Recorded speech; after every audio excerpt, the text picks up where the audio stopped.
Enterprise IT, as recently as 10 years ago, was characterized by an IT group led by a VP of IT or a CIO that would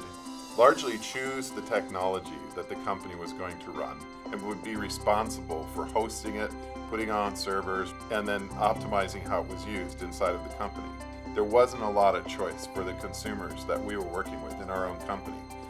With the advent of cloud-based software like Salesforce.com and OpenAir and some of these things 12 plus years ago, now some of those things are done by others, and we're focused more on, okay, what's the best computing platform we can put together out of all these solutions, or how do I best enable the business to work the way they want to work?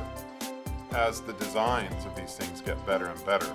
it allows us to sort of fit different platforms in together and stitch them together to present sort of a full solution back to the business.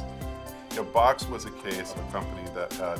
looked at, how should this thing that works really great from home, how should it run inside of a business? And so when we were out looking at single sign-on and multi-factor authentication tools like Okta, and we found out, hey, Okta already works with Box. If we plug this thing in and people go into Box and download documents, not only will we sort of know who they are, but we can add security rules, and we know that if our people are signing into Box, we know that it's them because there's a second factor of authentication.